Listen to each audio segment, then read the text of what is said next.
Hello and welcome to Coffee and Control, the podcast in which I find fascinating people working within the field of control and convince them to answer all of my questions. I'm your host, Lucy Hodgins, and my guest today is a professor at the University of Southampton, specialising in behavioural systems and data-driven control. This episode's got to be the most technical one that I've made so far, but honestly, I've loved making it so much and I've learned so many new things. I've added quite a few asides throughout when various concepts came up, and I was like, I have no idea what that is. I'm going to go look it up. So hopefully those would be helpful. Get ready to hear all about behavioural systems theory, dissipativity, model order reduction, Willems' fundamental lemma, and data-driven simulation and control with my guest this month, Professor Paolo Rapisarda.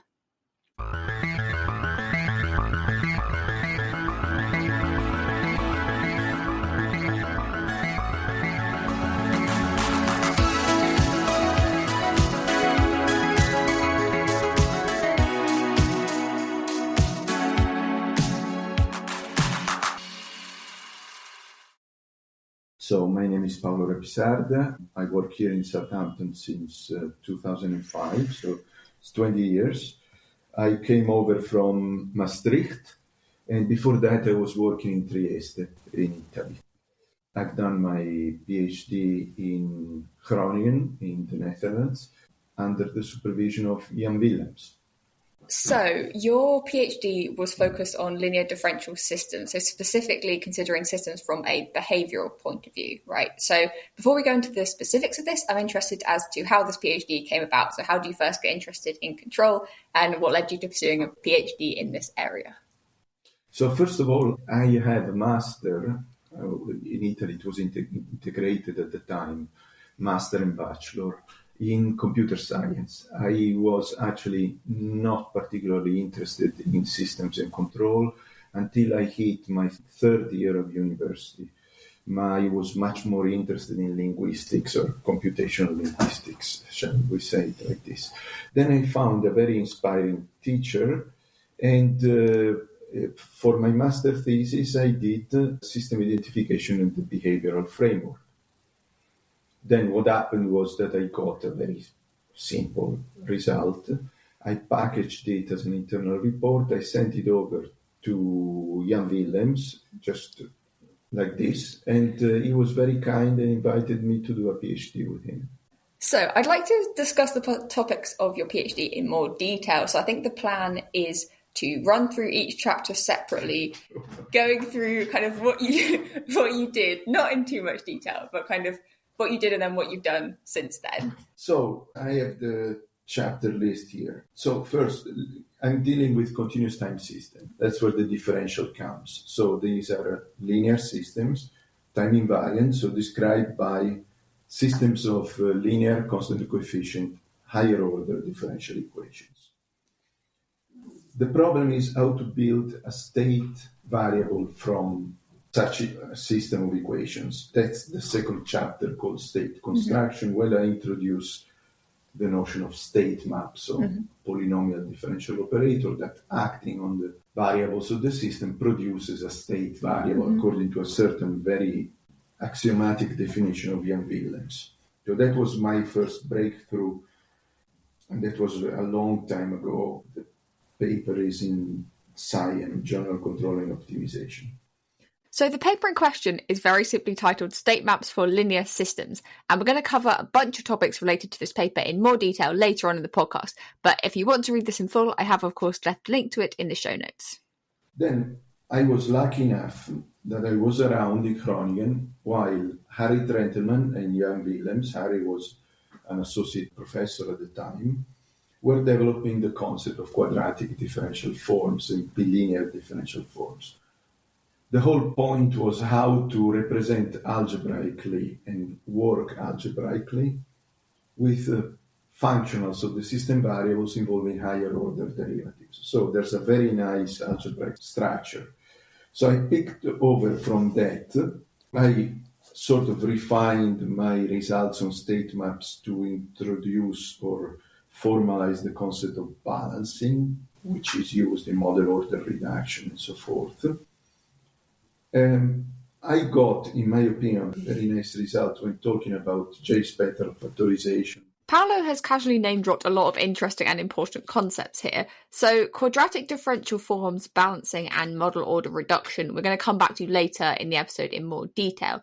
J-spectral factorization doesn't come up again, but essentially it's a factorization approach important for being able to frame H-infinity control from a behavioural perspective. And the behavioural systems approach to modelling and control is very much a theme throughout this episode. We solved Harry and myself and I solved so Jan Willems in a 1972 paper had made a mistake. He corrected it in the next issue and the problem remained open for 26 years or so. And Harry and myself solved it. This is reported in chapter 7 of the thesis. And then I did some modeling of vector exponential time series. So again, playing or working on the interplay between dynamics and functionals. So we've mentioned the concept of behavioural systems, which underpins a large proportion of the work that you've done. So what is the behavioural systems approach to modelling and control, and what's the advantage of this over traditional input-output or state-space approaches? So I'll start from the second question. Essentially, what we see, especially nowadays, but 40 years ago when Jan Willems introduced this approach, it wasn't that obvious. What we see is a proliferation of types of models. So even if we restrict ourselves to linear time invariant systems, we see transfer functions, we see difference or differential equations, we see state-space models. What is actually underlying all of this is a set of trajectories, which is the set of trajectories compatible with the dynamical laws of the system. Then one chooses one or the other representation, depending on what he or she wants to do with it. The behavior of the system is the set of trajectories. Now, once you have this point of view, which seems to be very abstract and general, you can define axiomatically certain basic concepts. For example, we believe when we approach a system that we know already what the inputs and outputs are. But there are many situations in real life, I think in economy is a very typical situation, but I think even biology, where it's not clear what causes what. So there are axiomatic definitions of inputs, of outputs, of state, and so forth, that then can be taken, and the challenge is characterize them on the basis of general representations. All of this seems very abstract. The advantages are you concentrate on the essence, on the language that the system uses to speak to you, which is trajectories, rather than on the particular point of view that one has, input, output, and transfer function, or state space and state space equations, and so forth. Paolo's about to tell a very interesting story about Jan Willems, his PhD supervisor and all-round hero in the world of control, who came up with this behavioural framework. But before he does, I wanted to shout out a paper that Willems wrote. So this paper was titled The Behavioural Approach to Modelling and Control of Dynamical Systems, and it gives a really good overview of behavioural systems in a way that's super accessible. I first read it because it was one of the papers for the journal club that I'm part of, and honestly, I would recommend it to anyone working in control, even if it's just out of a general interest and curiosity. Maybe it's worthwhile to make an historical note and stop me if I'm going too far with this answer. So Jan Willems used to teach at MIT in Boston. And at some point, it was the late 60s, state space seemed to be ready to be formalized in a book. And Jan thought, I'm going to write a book about state space techniques, which was very new at the time. And he started, and then he had a sort of intellectual crisis because he realized that in reality, the state is constructed, it's not postulated.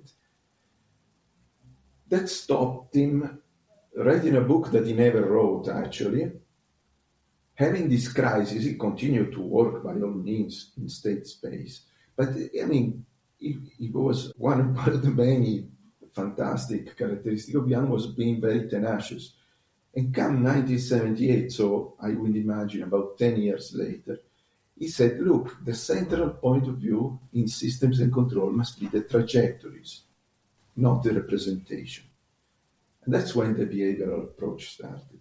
So the advantage is, again, you don't tie yourself to a representation. Whatever you say in terms of a general concept is true for linear, non-linear, whatever.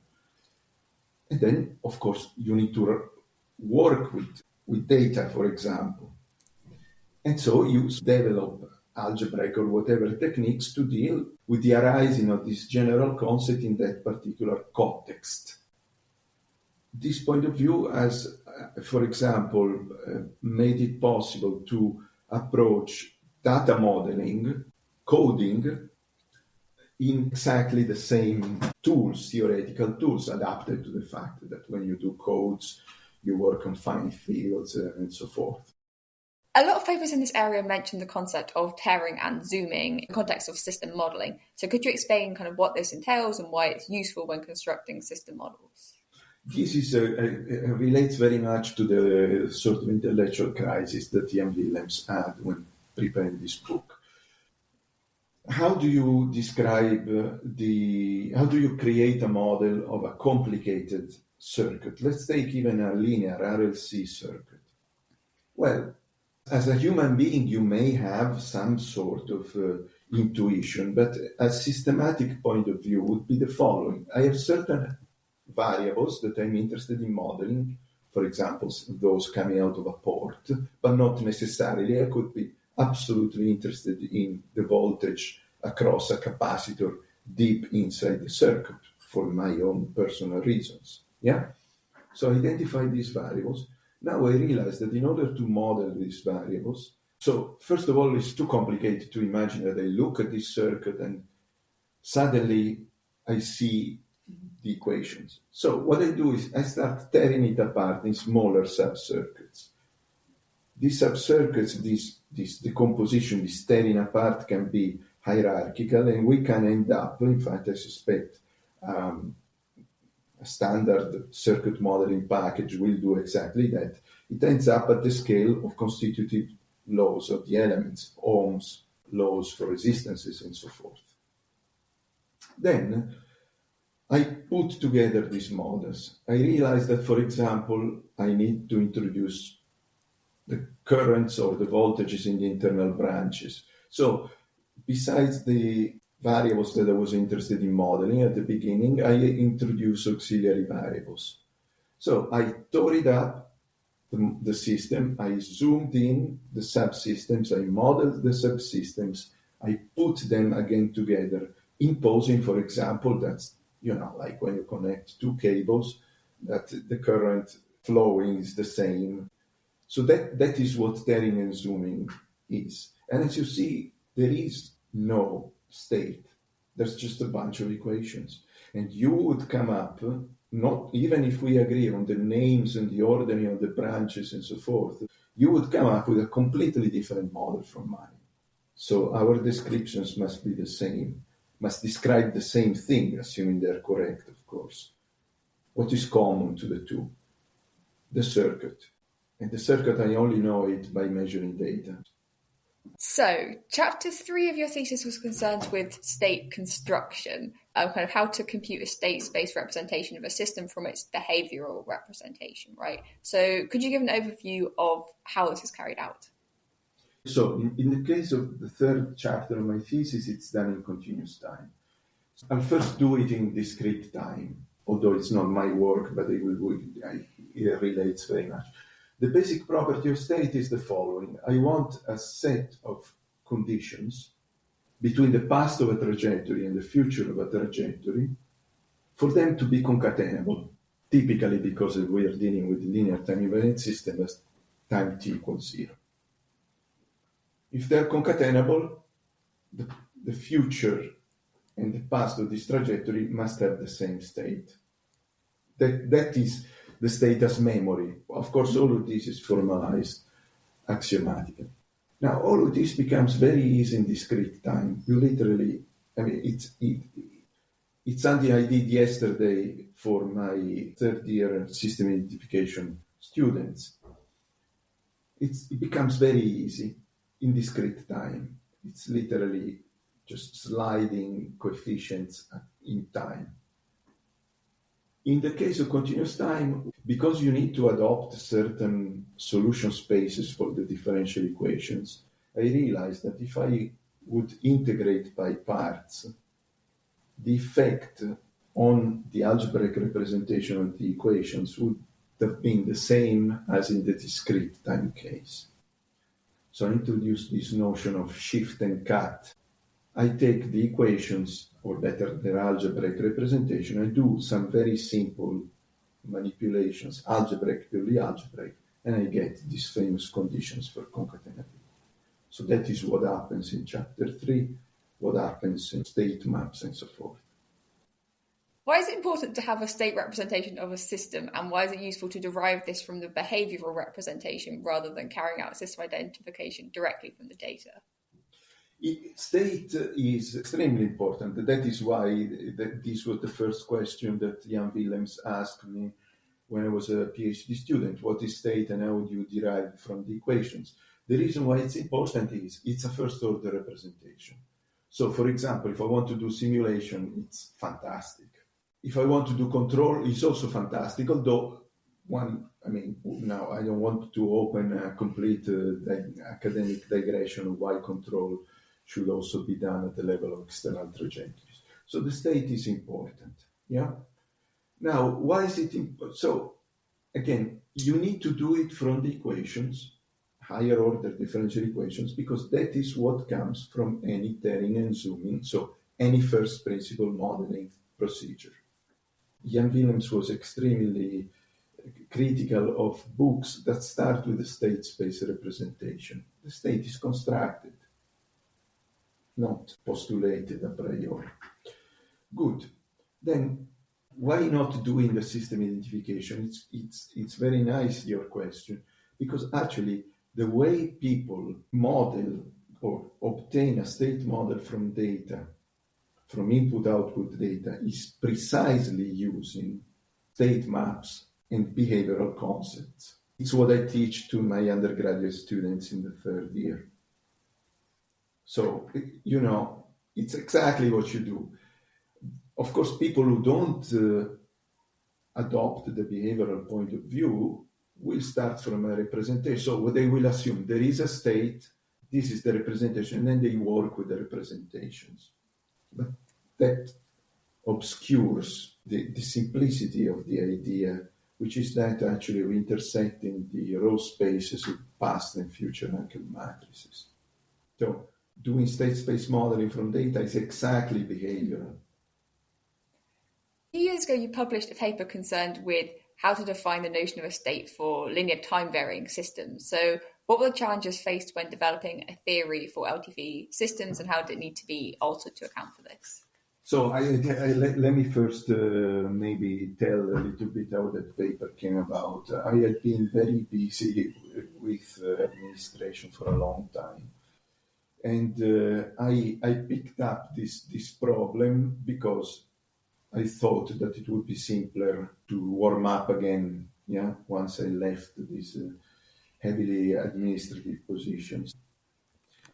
Substantially, the difference lies in the fact that if I differentiate a quantity, which is a linear combination of other quantities with constant coefficients, linearity applies. Now, if I instead, as happens in the time-varying case, differentiate a linear combination of quantities but whose coefficients are themselves functions, even if they are known, then I need to apply Leibniz rule.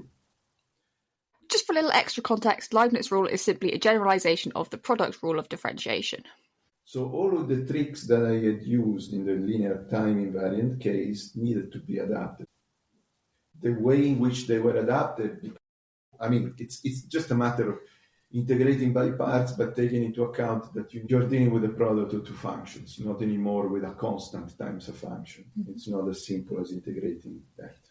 Chapters 4 and 5 of your thesis are concerned with quadratic differential forms and storage functions, which from my understanding are both related to dissipativity. So first question is, what does it mean for a system to be dissipative?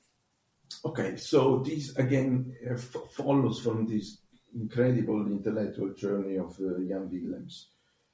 In 1970, he cracked the rational mechanics community with one paper divided in two parts, in which he was talking about dissipativity from a general axiomatic point of view. A dissipative system is a system, so every system doesn't live in a vacuum. Jan Willems was very critical of the physicist's point of view of systems always as closed systems. He had an engineer point of view of a system that interacts with the environment. So there's energy coming in and out of the system. A system is dissipative if, when you take, there's various equivalent definitions, but when you take the balance, the energy that has gone in and out, you end up having provided more energy than came out. So there is no source of energy within the system. And you can say it in many ways.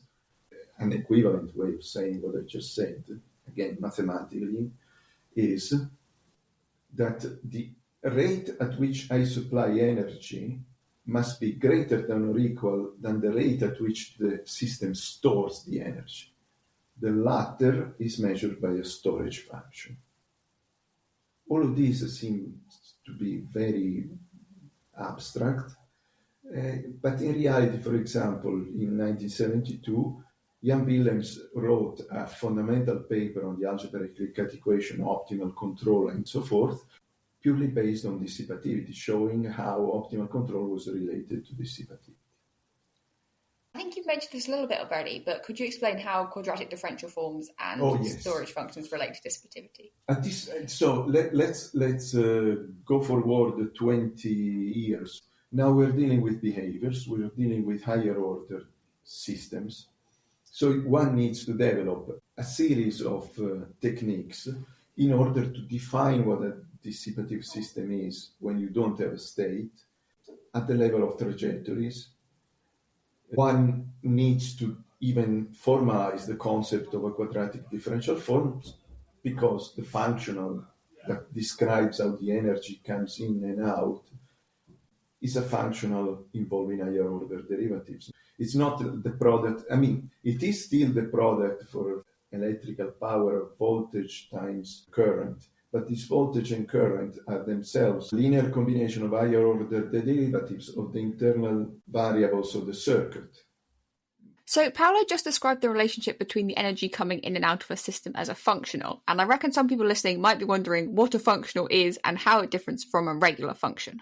So essentially, a functional is a special type of function that maps from other functions to scalars. It's a little bit more complicated than this, but in reality, you can just think of it like a function of functions. So how do you describe all of this? Again, when I say describe, it's not just a matter of representing, but you need to have a tight, powerful set of mathematical tools that you can apply, possibly automatize a computer package. And that was the idea of quadratic differential forms.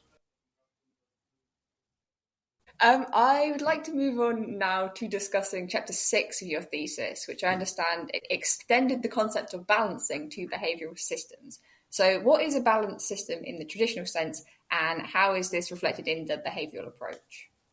Okay, so first of all, it's not an introduction. There was a previous work by Sip Weiland, who is now in Eindhoven, also a student of Jan Willems, who was working on balancing. But I had the advantage that I was there when all these things about quadratic and bilinear differential forms were happening. So I took it upon myself to think, also in view of the introduction of this concept of state map, how all of this was related. So first of all, balancing is important for model order reduction. Model order reduction is a very practical problem. You have a model that is extremely complicated, especially in the early 70s with the pitiful computers that they had. Simulation was a difficult thing. So people started to think, how can I settle for a less complex model that is faster to simulate? Keith Glover, who was the second student of Jan Willems, contributed fundamentally to this concept with the idea of H-infinity model order reduction. Now, balancing is a generalization introduced by Moore in 1980, I believe, of the idea first established by Kalman that the input-output behavior of the system has to do with the controllable and observable part. So there is something called the Kalman decomposition. This controllable and observable part determines the transfer function. Now, that is in the general case. Now assume that I want approximation. So the idea of balancing is the following.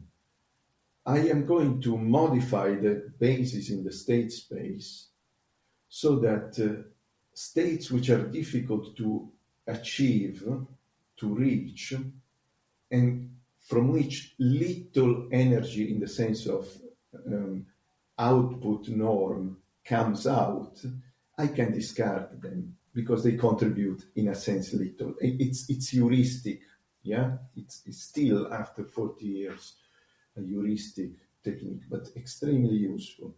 So that is the concept of balancing. Balancing in the sense that the input and output properties are balanced. This actually is an idea that arose independently in the signal processing community with a work by Males and Roberts. So that was the concept of balancing. Now, when you have a state space representation, the whole thing becomes, I don't want to say trivial. It looks trivial now because it involves constant matrices. When you do it from a higher order point of view, you need to think what it means to change the basis and so forth. That is essentially what I did with this work in the case of classical balancing. Then there's another type of balancing, which is sometimes called Riccati balancing. And it's the following. One has a measure of dissipativity, and one uses that in order to find a transformation in the state space that makes evident which directions in the state space contribute more to the exchange of energy. And that is Riccati balancing, as it's called. And that is also what I did. So why is it useful to use the behavioural approach rather than traditional state space approaches for this problem? The reason is always the same, because systems are represented in terms of higher order differential equations, not in terms of state space equations.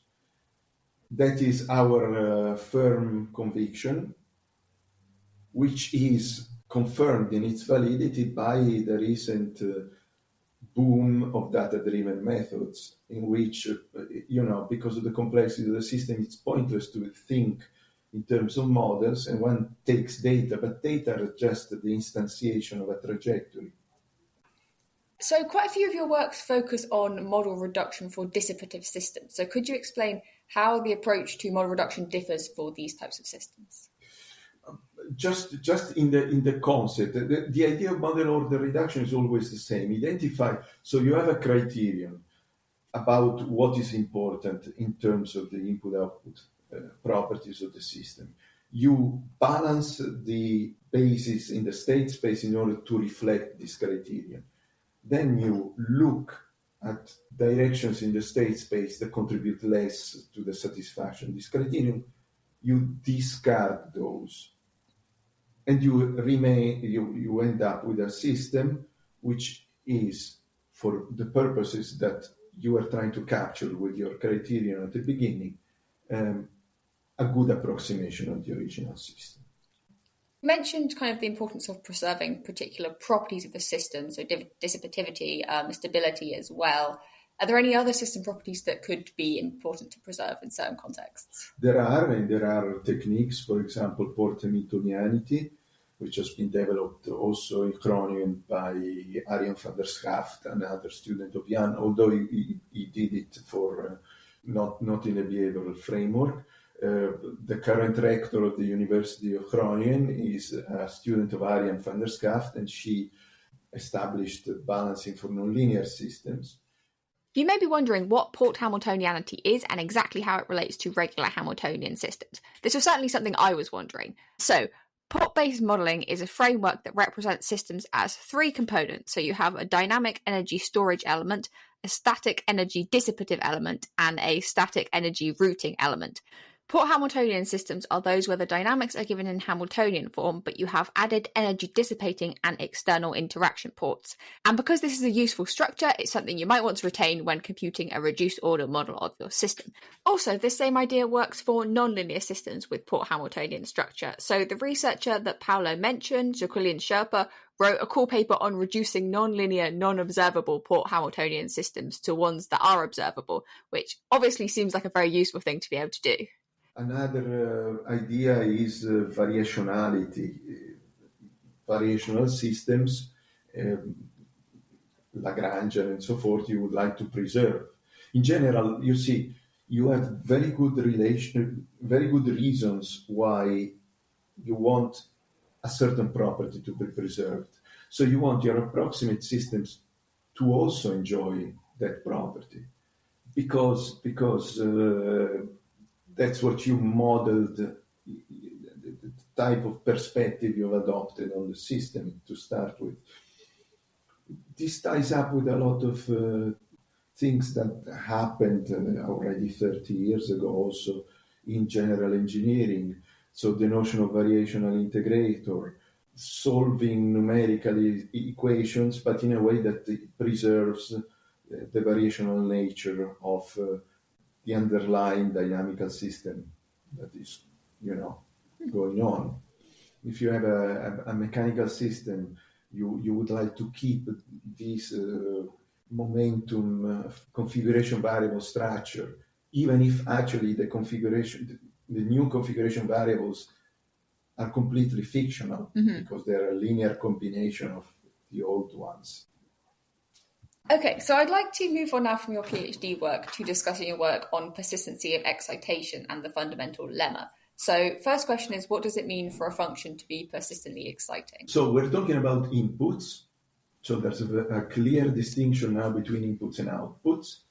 And the input is persistently exciting if it's wild enough that it excites all the dynamics of the system. Let me make a very simple example. Take a linear time invariant system. Assume that it starts from rest. X of 0 equals 0. The initial state is 0. I give as input to this system a nice sequence of zeros. Now, nothing happens. That is most definitely not a very informative input.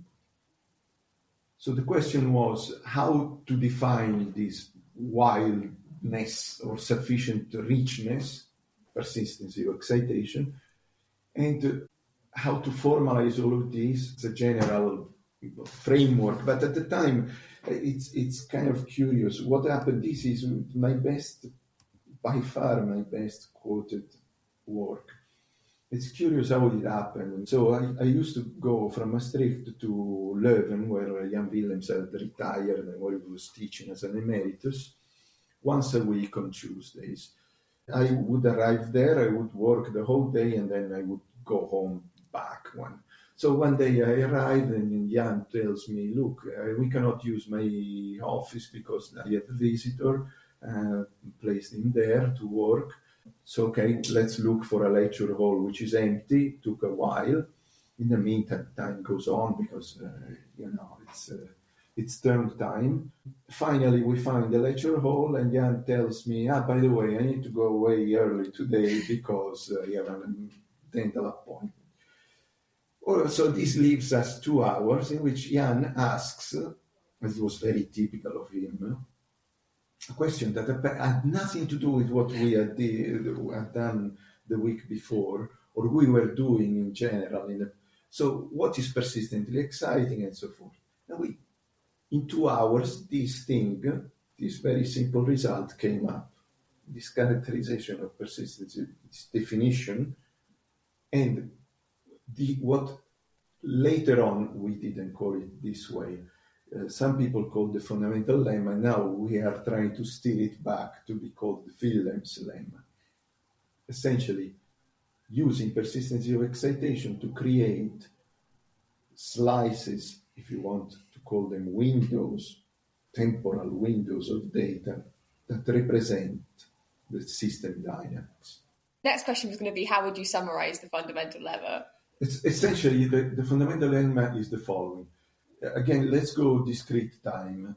If I have a long enough window, I can say every window of that length being greater than or equal to the highest order of the difference equations described in the system.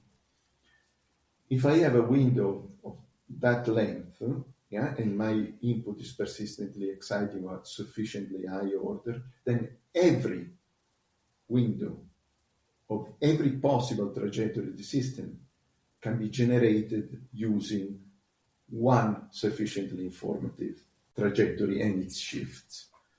So this is, again, it looks like mathematics. Yeah? Why would you be interested in... At the time, it was mathematics. Then somebody called Ivan Markovsky used to work here in Southampton, and then he moved first to Brussels, and now he works in Barcelona. While he was here, he was also a student of Jan. He said, well, but this is very nice because this is a parametrization of all windows of all the trajectories of the system. So now I can do, for example, piece by piece, window by window, data-driven simulation. That means, for example, data-driven simulation essentially, in terms that maybe are more accessible, means this. I don't know the difference equation or differential equation describing the system trajectories. But you give me one example, a good example from which I can learn, a sufficiently informative example. Now I can use that example together with any input that you want to give me and any initial conditions in order to solve the differential equation, even if I don't know what the differential equation is. So it's learning by example, essentially, maybe a sexier way of saying it. You recently extended this work to continuous time systems, so extending the notion of persistency of excitation and then developing an analogous fundamental lemma. So I was wondering how did you go about extending the fundamental lemma to continuous time? How difficult was this? What are the differences between the continuous and discrete time versions? So in discrete time, things are beautiful because the shift, to get to the next value, you just shift a window, essentially. In continuous time, you have derivatives. This shift is actually computing the next derivative because of how things work. Also because it's infinitesimal, the whole thing becomes very hard for me to follow what one would try to do. So the first difficulty was defining or transporting the concept of persistency of excitation to the continuous time case. That is relatively simple. I take a jet, as it's called sometimes in dynamical systems theory.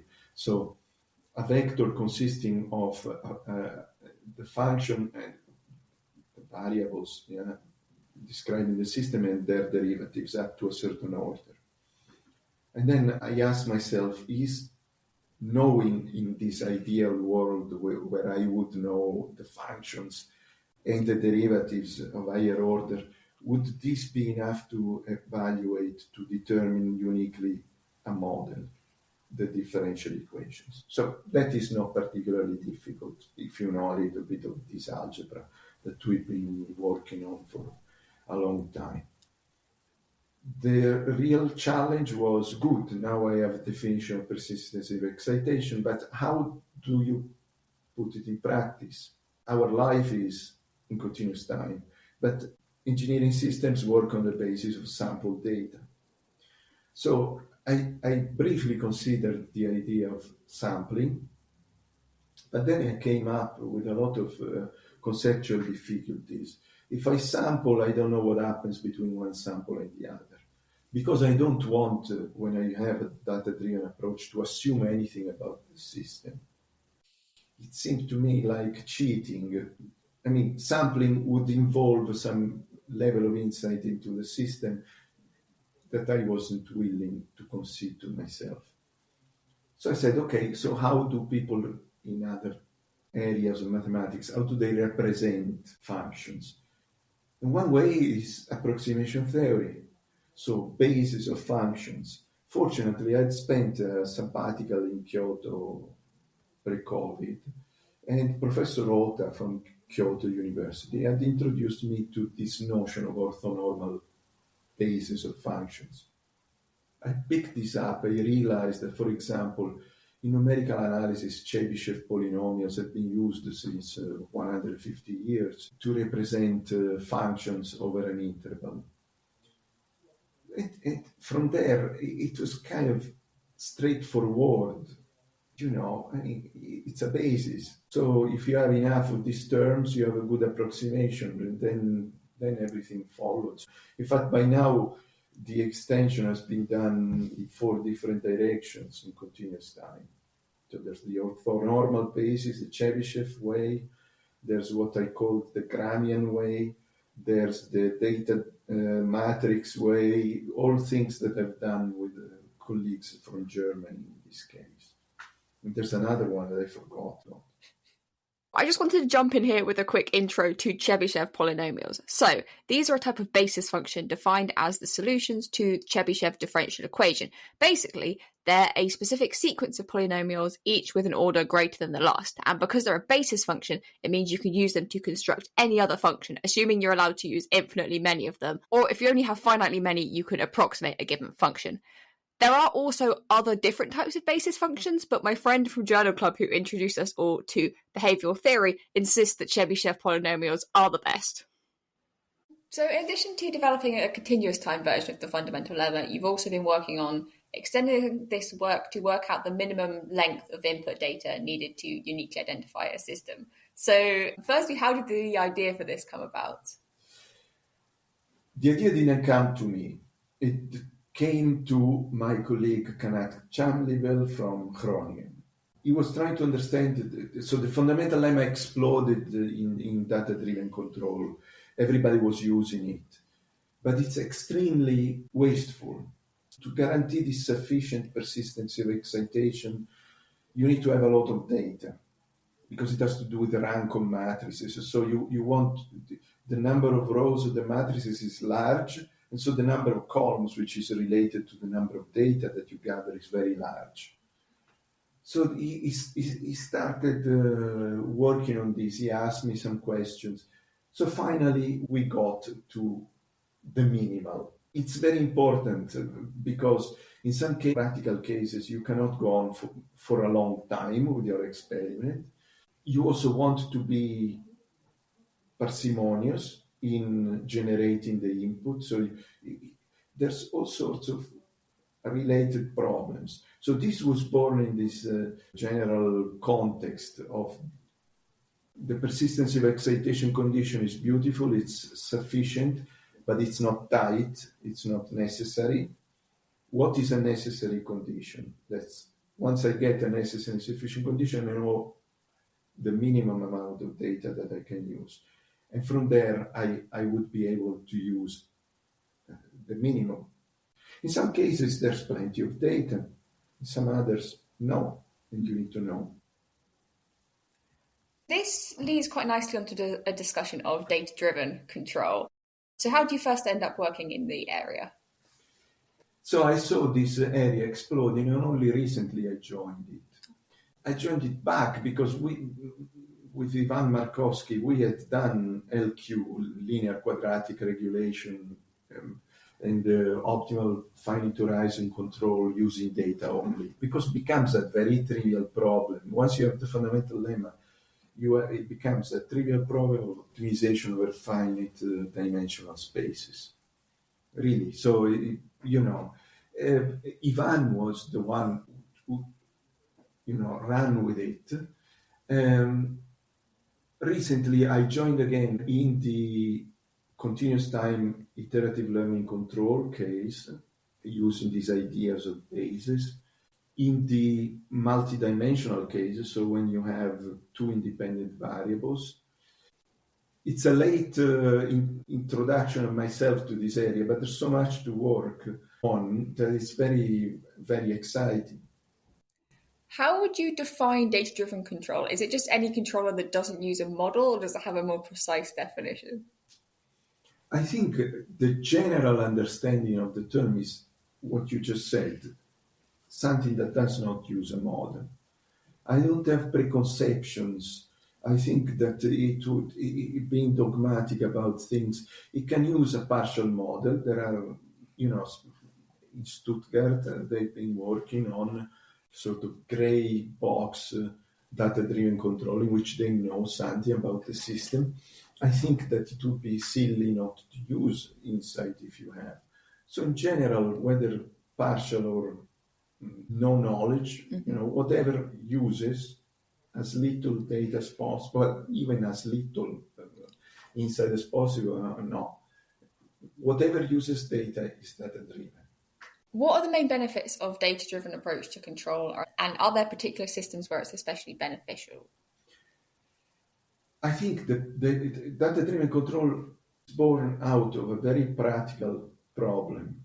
Nowadays, there's a lot of data coming out of engineering systems.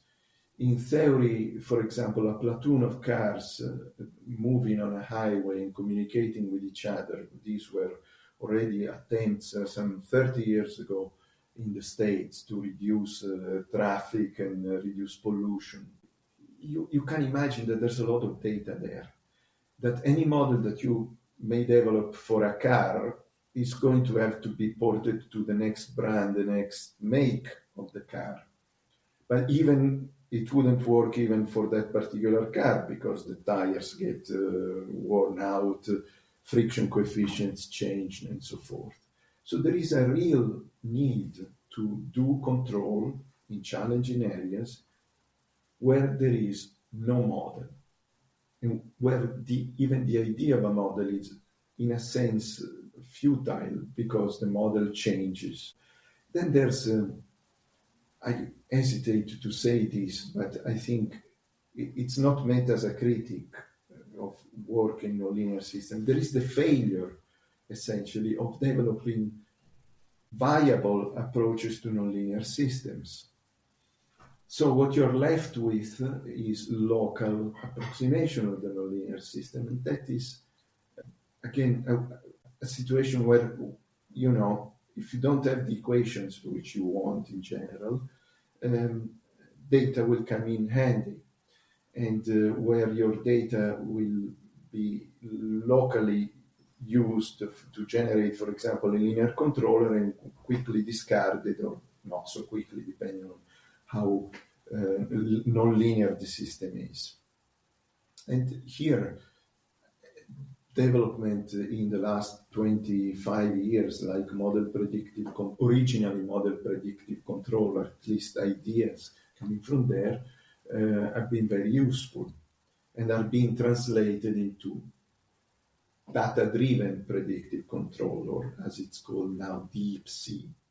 So DeepC is an algorithm proposed by a group at ETH Zurich, and the first paper to introduce this was rather wittily titled Data-Enabled Predictive Control in the Shallows of the Deep Sea, which, by the way, is a very good paper independent of it having a funky title. So in 2017, I believe you published a paper that explored data-driven control for systems modeled as an interconnection, so without assuming input-output partitioning, and using system data to derive a controller rather than determining the input. So could you give an example of a system that doesn't have explicit input-output partitioning, and also what are the benefits of identifying a controller representation rather than simply a control input? Okay, so in general, inputs and outputs, I think if you ask an economist, or two different economists from different schools, whether it is a supply that creates demand or the other way around, they will have opposite answers. I think many biological systems is the hormone, I venture, I don't have a very good understanding of biology, but is the hormone a reaction? Where do you stop looking, or where do you impose the causality relation between the circulation of hormones in a biological system and in our body, for example? So That's for the input-output case. I hope to have posed several questions that may perhaps serve as food for thought. There's another situation in control. Many control situations are interconnections. When you open a door closed by a mechanism, a spring mass mechanism, the spring mass mechanism is a controller that tries to bring the door back to its equilibrium position. Now, do you believe that the spring, the damper, process the position and velocity of the door at any given moment somehow and produce a control input? They don't. So a situation like this, a very simple one, does not fit the intelligent control paradigm. So there, the notion of control as interconnection is very important. It's a controller that does not fit even the input-output case. Again, it's controlled by prohibition, so to speak, of certain behaviors.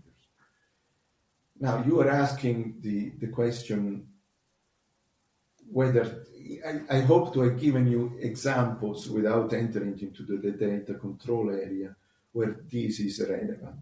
Again, if you don't have a good controller, if you cannot imagine that a spring damper system processes the position in order to come up with a force, you don't even have a control input there. So deriving the characteristics of the controller, the spring constant and the damping constant from the data would become useful. Mm-hmm. My final kind of question in this section is, what outstanding problems exist within the field of data-driven control, and where do you think data-driven control is headed in future? Data-driven control has to answer several areas, several problems arising in nonlinear systems, in multidimensional systems, so systems in which the independent variable is time and space, possibly three-dimensional space. Address issues, again, purely data-driven in terms of robustness, safety even from cyber attacks, for example. I have data. I continue to process data. For example, this is something that my colleague who recently joined Southampton, Jonathan Mayo Maldonado, is working on. I have data. How would I discriminate between data which are corrupted for malicious purpose and good data that truly represents the dynamics of the system? So these are areas that come to mind rather immediately. I've got a few kind of quick fire questions to end on. So firstly, are there any fields of control you haven't worked in yet but would like to? Everything else that I haven't done.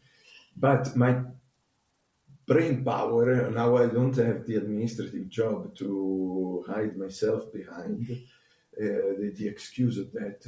My brain power is very limited. What's your favorite part of your job?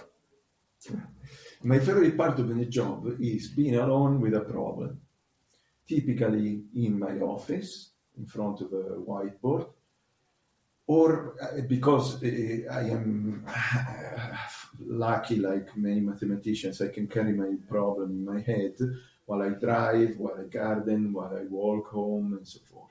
So that is definitely the next best part of my job is to interact with, and I've been lucky to do this, with very good people.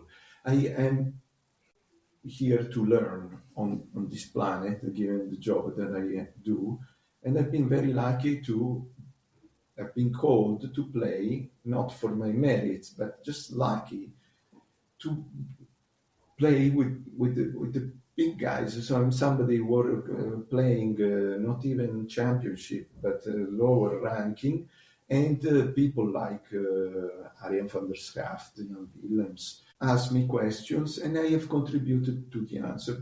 So the process of learning from somebody who knows more than me is another very, very nice part of my job. Because again, my job is never finished. I mean, I'm trying to learn, and you never learn. You never finish to learn. You continue to practice, to learn new tricks, but the next problem is by definition an unsolved problem. Who's your role model within the field of control or mathematics? The work model, by definition, for me and for many other people who were students, is young Willems, for various reasons. So this was an exceptionally intelligent person with a long experience in the field, somebody who thought very clearly, very cleanly about things. He destroyed the Eiserman conjecture back in the late 60s. And when you hear him saying, I couldn't believe that people would believe that. Isn't it obvious that this is a counterexample? It was astonishing to see him using very basic logic to destroy established conjectures. Very hardworking, who taught me a lot of tricks. I never climb on an airplane with a book anymore. I bring with me the most boring piece of work that I have to do, and I use it, this wasted time, because I learned it from him. I learned everything from him. He is a model, always trying to express his thoughts very clearly. He would prepare a lecture for his undergraduates, or he would talk to a Oberwolfach symposium session with the same spirit. During the celebration for his funeral, his wife, a very, very nice long speech that was divided in sections. And she said, I see Jan, and I would quote, and one of the I see Jan, she said, I see Jan with his feet in the water in the Caribbean Sea, with his slides. Back then these were transparent slides, working on his next seminar. That was young Willems. What's been your favourite paper or project to have worked on? The ones I answered with a sentence by Mario Vargas Llosa, the Nobel Prize winner for literature. The one that was the hardest. So the one where there was more learning to do at any given moment. I don't have I know what the least favorites are, the ones that I did because I needed to keep myself going, both technically and motivationally. So the ones that are more technical, the ones that in a sense were less surprising. And not all of them at all, the ones that I liked most have been more successful. Again, because it has to do successful in terms of citation or impact in various ways. Because it has to do with learning. Thank you very much for the interview. It was my pleasure. Thank you very much for your interest. So, in summary, the behavioural systems approach to control views systems in terms of their trajectories rather than focusing on a certain state or input-output representation. And you can construct this by tearing up the system into parts and then zooming in on each individual component. Balancing involves selecting a suitable basis in the state space and getting rid of states with little contribution to the overall system, which allows you to reduce the complexity of your model. A persistently exciting input is one that is rich enough to excite all the dynamics of the system, and the Willems lemma states that given a persistently exciting signal of a certain length, you can use one sufficiently informative trajectory to characterize all possible system trajectories. And many of these ideas end up being really useful in data-driven control. I really hope you've enjoyed this episode. If you have, please consider subscribing or leaving a comment, as I'd really like to hear your thoughts. You can also engage with the podcast on Instagram, Blue Sky and X. Next month is going to be something of a follow-up from this episode, as I'm going to be talking with Jonathan Mayo Maldonado, who Paolo actually mentioned during this interview. Jonathan does a load of interesting work implementing a lot of the theory we've been discussing in this episode in practical applications such as power converters and microgrids, and also touches on the control of switch systems, which I'm so excited to ask him about. I love switch systems. I don't know why.